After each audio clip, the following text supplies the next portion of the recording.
I am Dr. Marcus Raven. I am an archaeologist, and I do have several best-selling books.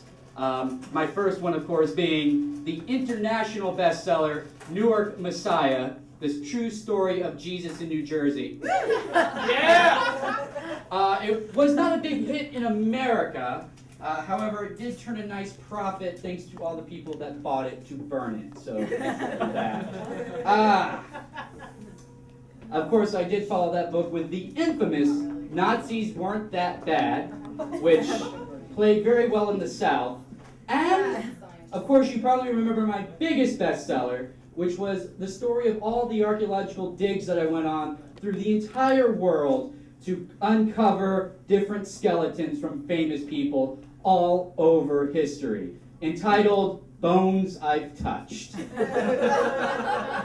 Coming soon to the stands is Truth Hunters, hunting for the truth in the most truest of true places in this true world, truly. Now, what I'm expecting from this is a lot of controversy, as well as hopefully money made to pay off my legal fees.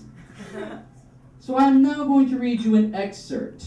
This is an excerpt from a chapter entitled Exodus Schmexodus.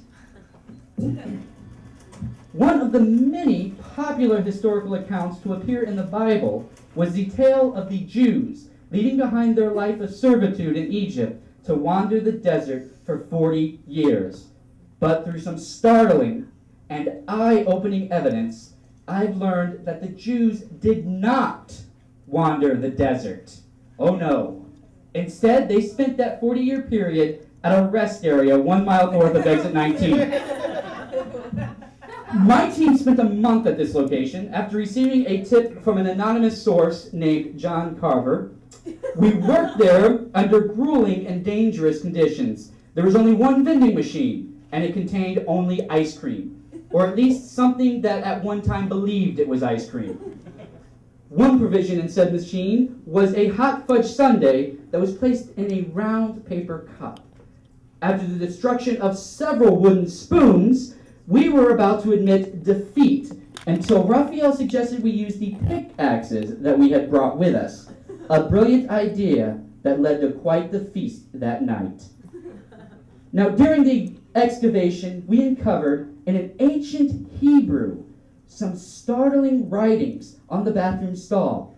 We have evidence that these are the writings of Moses himself. Some of the elements that we discovered translated thusly: I'm about to part the Yellow Sea with my big brown staff. As well as, forget milk and honey, I want to go to a land of boobies. And this very telling one, for good head, call Lot's wife. Now there's more in this book, and I'm not going to give it all to you now. I will just give you a couple quick examples.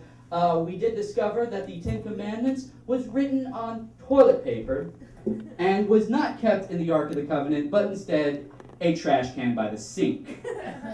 Also, the burning bush was not really God. It was actually a metaphor for a woman who had a problem with her.